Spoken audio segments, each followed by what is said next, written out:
The compliment is not really to me, it's the compliment to the concept and the character. Hello everybody, this is Amitabh Bachchan and I'm privileged to have Nag Ashwin here, the director of Kalki. Full privilege. And it's 8 o'clock in the morning here in Mumbai. And I've just come back at about 3 in the morning after seeing Kalki for the third time. And just cannot explain the wonder and the experience that all my friends, we watched the film again. And so I thought that there are many aspects of the film, Nagi, which a lot of people put questions to. And in my mind also, there is a lot that comes to me when I think about Kalki. Explain not just to me, but to the audience in general, how you thought of. When we spoke to Priyanka and Sapna, they said, after the last film, they waited and asked you what you're going to do next, and you said, I don't know. And almost after a year or so, you went to them and said, I have something. And after that, Priyanka was saying that after hearing it, I couldn't sleep for a couple of days. And then she rang up Sapna and said, we have to start getting to work on this. So, what went through your mind and how did you conceive this? To be very honest, sir, I thought this story would be probably one of the last films I'll ever make. Like, I thought this would be my retirement film.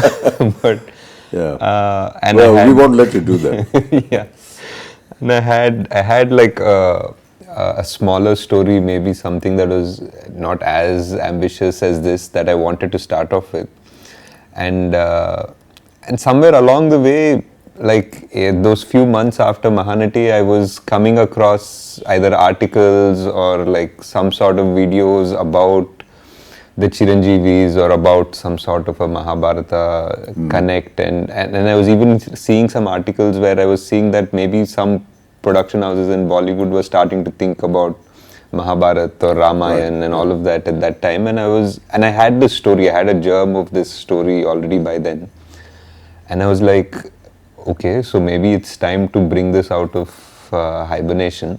And I took it out and I started living with it for a few weeks, and I realized that the energy that it would probably require to bring this to life and to bring it in front of people was something that I probably had now. And I don't think, to be honest, me, Swapna or Priyanka fully knew what we were getting into when we had that first narration. That's what they also said, they suddenly realized, oh my God, we need to start working on this now if this concept and this dream has to fructify. Yeah, we started with one concept artist and we thought, we'll conceptualize the main sequences of the film, but as we kept going deeper into that rabbit hole, so to speak, we realized every single thing had to be conceptualized and every single thing had to be built, and we realized it needed an army. Yeah, you showed me a photograph of Ashwatthama who has aged and is now fighting Bhairava. Yeah. Fighting Bhairava. And for someone to have had that kind of a visual in mind, and then to be told about the title, Kalki, and 2898 AD, and I couldn't understand that. So maybe you could explain for the benefit of the audience. Core of the story was the first scene, in a way. So 6,000 years after the death of Krishna. Which is what comes in the subtitle. Yeah. So 6,000 years have passed ever since Krishna gave the shrap to Ashwatthama. Yeah. So 6,000 years after, when Krishna is said to have left his body, was 3,102 BC, so to speak. So exactly that would lead up to 2898. The story of Ashwatthama happens after the 18 days of the Kurukshetra. Yeah. It happens at the very end, like after the victory, after everything. This is probably 18 days of the war for Kurukshetra. Yeah. After the 18 days of the war, this is the last thing that happens in the Mahabharata, so to speak. The most important confrontation between the Pandavas and the last Kaurava, so to speak. Yeah. So I felt that this was the ending of this story, sort of, but it's also the beginning of another story. Yes. And it doesn't finish. Like, I feel it's not finished. We just, even in the Mahabharata, for what I have read, it just is like Ashwadama is cursed and he walks into the woods. Like, he leaves Krishna and Bhima and everybody aside and he walks into the woods. We don't know what happened to him. So that's like a starting of a story. Now I wanted to know, like, if this man is cursed and he has been witnessing this entire Kali Yuga, like, that's the most interesting thought process. Like, because he is this ultimate warrior, but he's not interfering in the events of the Kali Yuga because he has a larger purpose. So I felt that it was audacious in a way for me to attempt to think that I'm finishing something that was left in the Mahabharata, but I was like, nobody's done it yet, so let's give it a shot. Yes. But why did you think like this, that I want to know what happened after that? Because in a sense, the Mahabharata ended at the end of the war after 18 days. Krishna gives disgust to Ashwatthama, end of matter. Yeah. But you said you thought, okay, what happened after that? I had really loved this dialogue in that first scene, sir. What we did, like, after Ashwadama says, kill me now, I'm ready. Yeah. And then Krishna says, no, death is not a punishment. And then we have a wide shot of this battlefield with hundreds and thousands of people who are dead. Yes. And that, for me, even when I was writing it, that just felt like it had a deeper meaning. It feels like, Mahabharata has killed millions of people, but Krishna right now is standing there and saying, death is not your punishment, having to live is your punishment. That just meant, like, maybe there is a whole karmic level to this whole thing. Mm-hmm. And for Ashwadama also, I felt that anger, like, though he was very cruel in that particular moment, that anger was justified because he just felt that his father was killed very unjustly. And his father was a great warrior and he was killed in the most unjust way. So his anger was justified in his own way. So now his redemption is also very justified. But we never know if that redemption ever comes, because it's not like Ashwadama is always been evil or something like that. He's actually a very noble warrior. He's meant to be an avatar of Shiva. People say, like, Drona prayed to Shiva to get a rupam of Shiva as his child, and that's how Ashwadama was born. There's a beautiful, beautiful couple of pages in the Mahabharata that shows before Ashwadama enters the Pandava camp to massacre the rest of the Pandava army. He sort of, Krishna had put out a barrier. He had put out, like, his magic in a way. He's put, like, the biggest celestial guardians around the camp, and he went back to the kingdom. And Ashwa came and he realized he can't cross those celestial guardians. And for that one time, he became like a Rudra Roop, like he became Shiva. He entered one pyre and he came out like Shiva. And there's Kripacharya watching this, and he became so scared, like he actually ran away from that scene because Ashwadama was so terrible and so magnificent. So that character always intrigued me.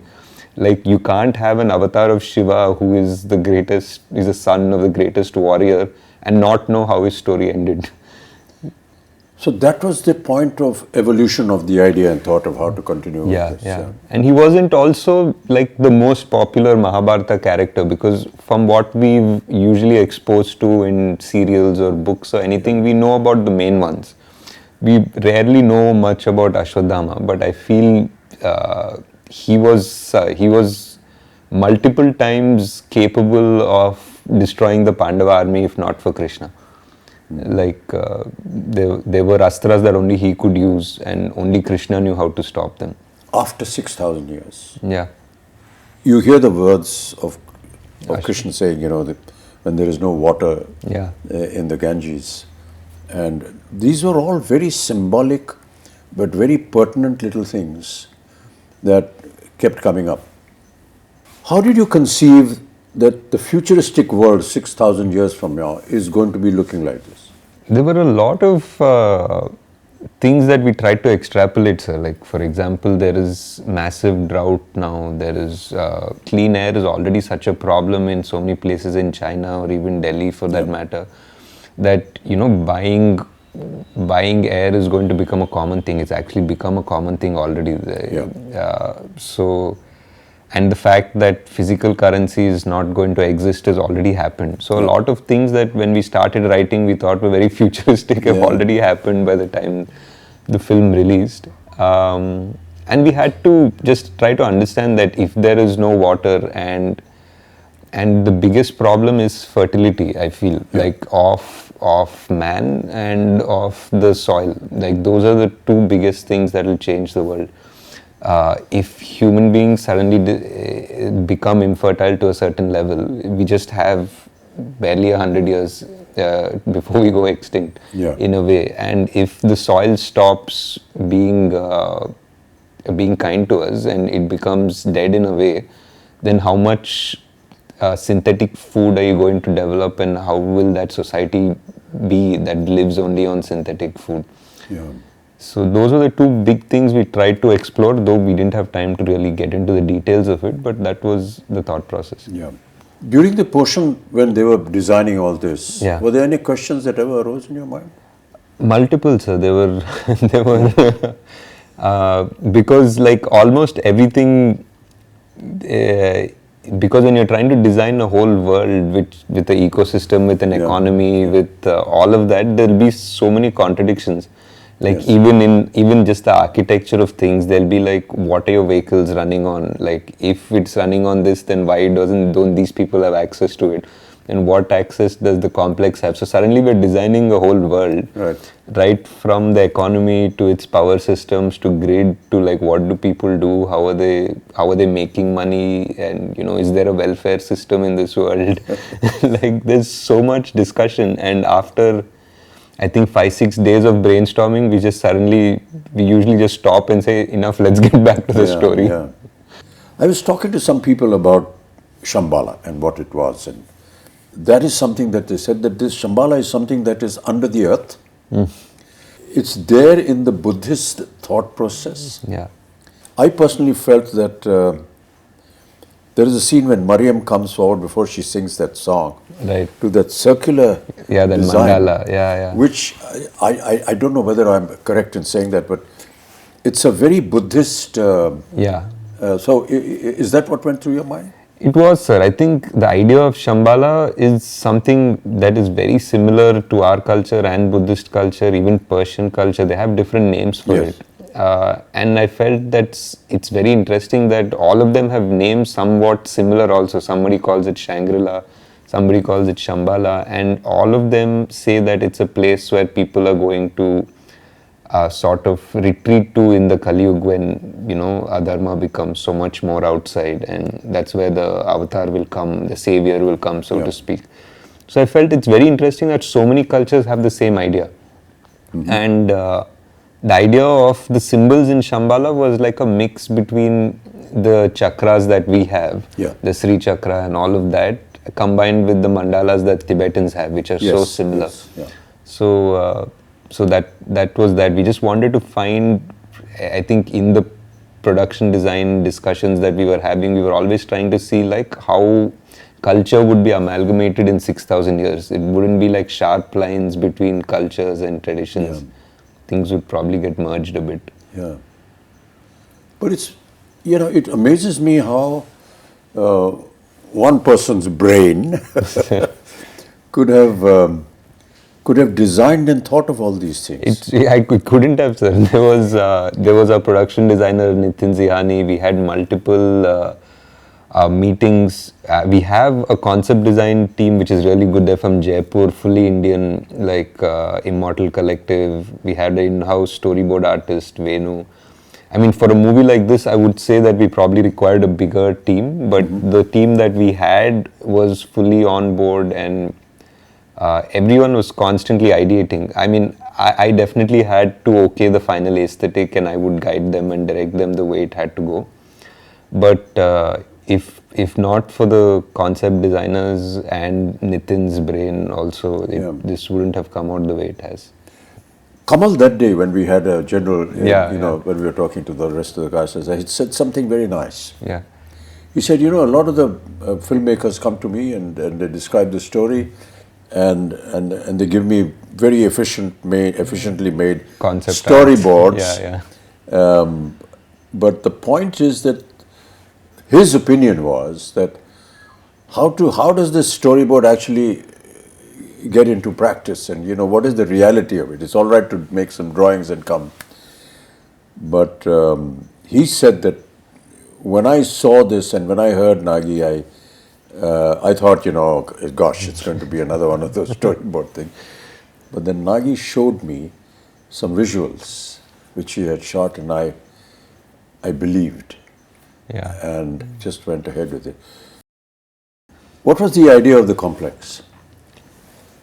The idea of the complex was, it was like everything is there. It's beautiful. It feels like heaven. There's water. It feels like, animals are frolicking happily, and it's clean air and all of that. But there's something that feels unnatural about it as well. There's something that doesn't feel real, and it doesn't feel it belongs there. So it was that aspiration of man.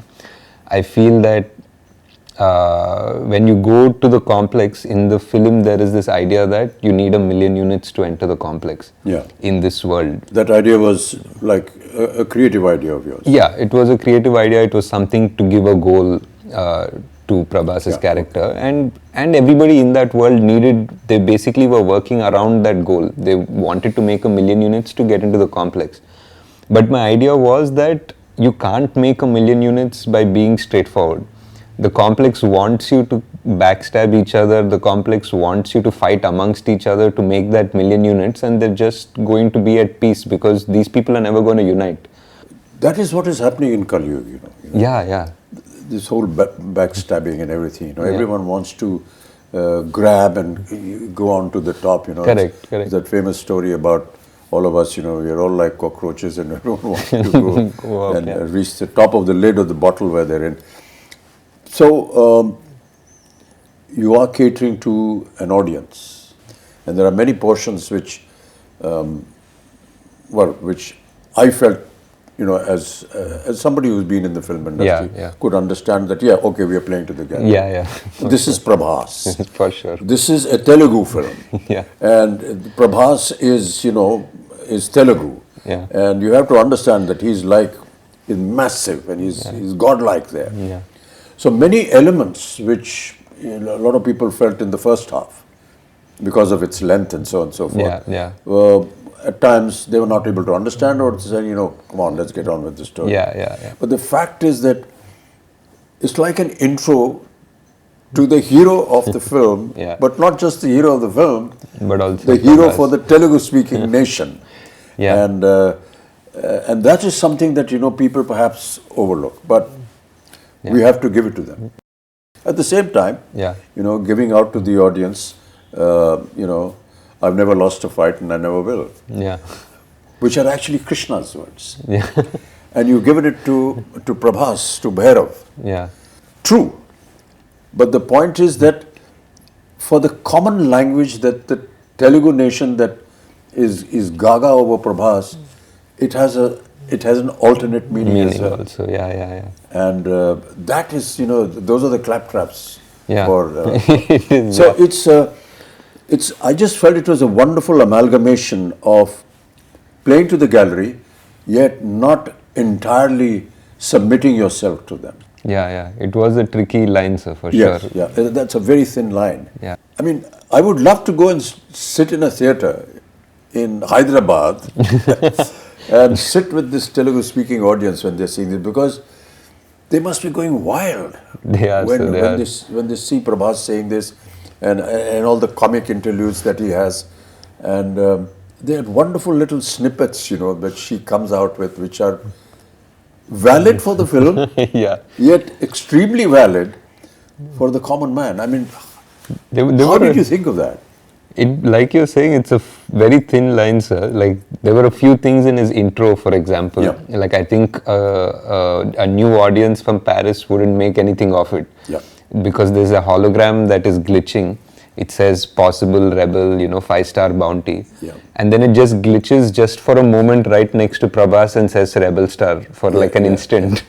And that's a claptrap for sure. Yes, yes. And but for anybody on the outside, it doesn't make any difference. It was hard to design something like that.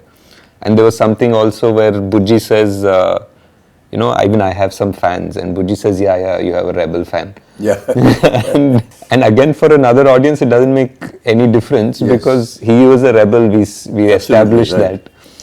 No, that's what I felt. It was a brilliant amalgamation of playing to the gallery playing to the audience in Hyderabad, yet not moving away Yeah. from the concept of the film. Yeah. The concept of fertility, Yeah. was that a story imagination, or is there some kind of a link? It was a bit of a story imagination, sir. It felt like in the Kali Yuga, like what is the last thing that can be taken away from us is the gift of life.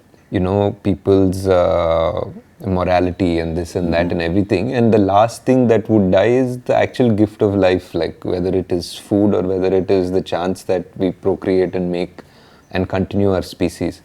So just the fact that, that there was a dialogue which said that I will be born in the last womb of the Kali Yuga.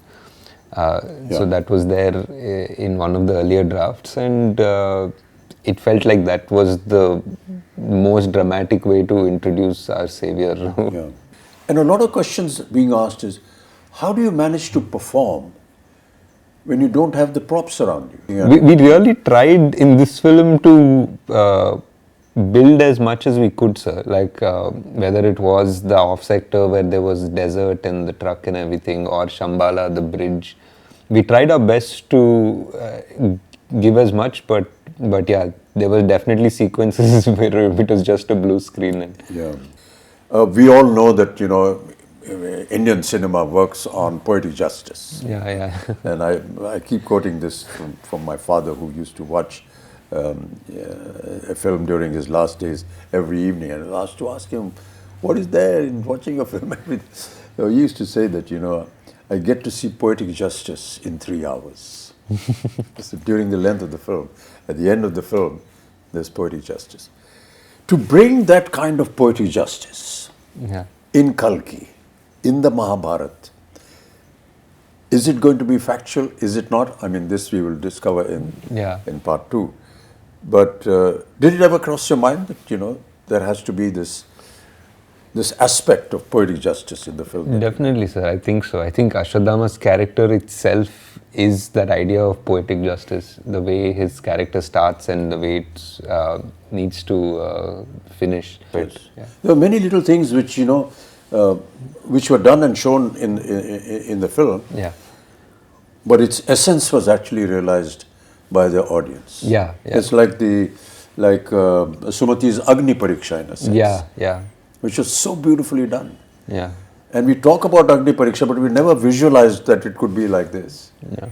And you have the carrier of the next avatar go through this Agni Pariksha, which you show Sumati walking through this, ball of fire, and nothing happens to her. Yeah. Whereas when the fighters go through it, it just burn up.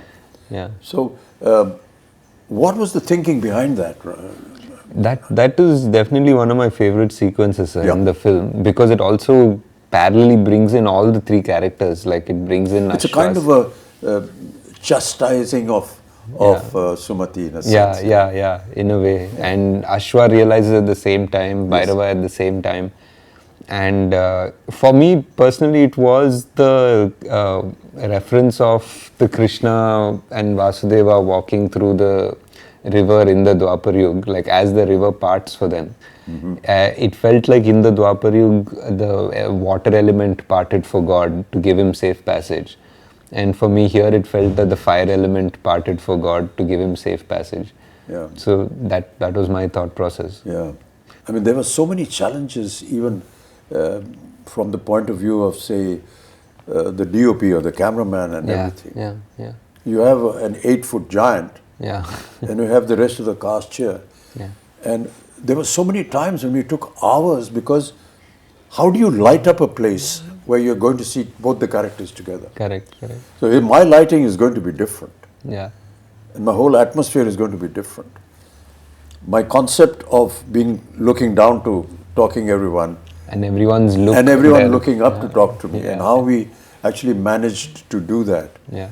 There were times when I was having this little stick poking out from behind me and saying, my face is not here, it's somewhere up there. And it was quite amusing, but how wonderfully it all sort of... It all came together. Like how many times we had to do each shot 3 times or 4 times. Yes. Yeah.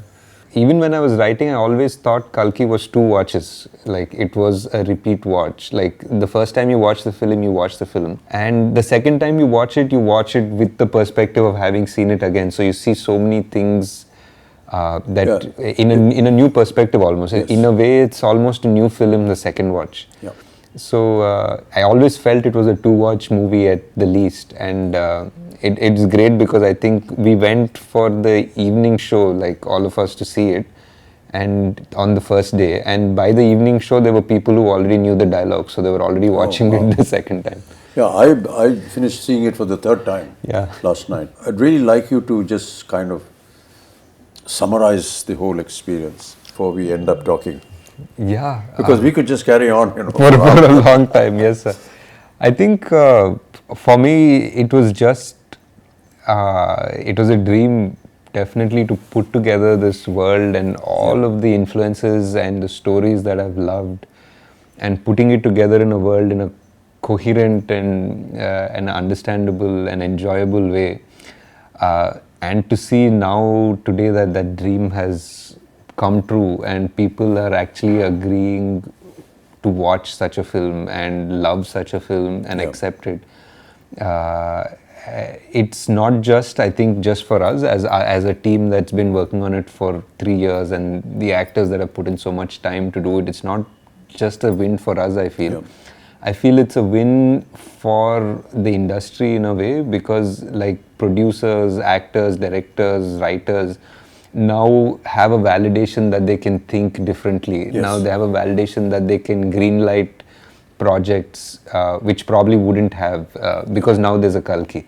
Now there's a Kalki, a producer will listen to a story that is a mytho or a fantasy or something, and an actor will be okay to greenlight a script. So I think we have moved forward in the right direction, and I'm very glad that Kalki was able to do something to have that change happen. I just wanted to, I mean, we won't get a chance as often, so I just wanted to ask what in the scenes that you've done, like what were your favorite scenes in the film? It's very difficult to pick one particular scene, Nagi. And I'm not just saying it because I'm a member of the cast and crew and it's our film, but quite honestly, it's very difficult. Really, the purpose of talking to you, Nagi, was that. That it's, yes, it is a film. Yes, it is make-believe. But it's make-believe. It's the belief that we want you to go and see, because it's been made with belief. And that belief is what is the strongest point that I feel in the film. And each time I see it, it's that belief. I hope that, the audiences will go and see this film with the kind of interpretation that Nagi, the director, had, and his vision, and the way he has explained the many aspects of the story. It's a film that anybody will identify with, because it's, good over evil, and all our films are like that. But to give it the depth and bring that mythological history, culture into the open and prove it, that is what was challenging for Nagi, and that is what I find he has been able to find victory in that challenge. Now we wait anxiously for part 2. How is it all going to end? And so we look in great anticipation. Thank you, sir. Thank you. Thanks so much, Nagi. It's been wonderful talking to you. Sir, I know you don't like or appreciate this, but this is one of the few chances we have to thank you for all your patience. You know, And the whole country, sir, like whoever I speak to, Yeah. I know you've heard this already so many times, but it's just such a pleasure to see you in that avatar, in that role. Yeah. And so many people, I did a bunch of interviews yesterday and everybody just said, thank you for giving us this Amitabh Bachchan. it's a a huge fan fallacy, thing. actually. I don't believe I know it. you don't like any of No, it, sir. it's not a case of liking. I just feel that the compliment is not really to me, it's the compliment to the concept and the character. And Also. that speaks volumes about the film. It's not a personal, you know, okay, I like this star, Yeah. and he was good and he acted very well and so on and so forth. So Yes, sir. when they compliment a Prabhas or a Deepika and anyone else and Kamal, you're actually complimenting the concept of the director, Nagi, who was able to conceive and put together this story. It's all very well to go to an audience that's coming out of a theatre and say, "Kaisi lagi film bhaiya?" So they said, "That's about the film bhaiya." Yeah, उन्हें समझ में नहीं आया, ये नहीं हुआ. It's not that. I think that we need to catch some people who, the youngsters, and say, you know, let's sit down and have a chat. And what did you actually see? What did you think of? What was going through your mind when you were watching all this? It would make a very interesting subject. And I'm going to catch Abhishek and Please do, sir. That would be Navya, great. my granddaughter, and have a chat with them, much like we've had here, Yeah. and ask them some very pertinent questions. Right. Thank you, Nagi. It's That'd be been a great, pleasure. sir. Yeah, Such thanks a so pleasure. much. Such a pleasure, sir. Thank you so much. That's the end of our very long, intricate conversation. And I hope that you enjoy the film when you see it. Thank you so much. Namaskar. Great, sir.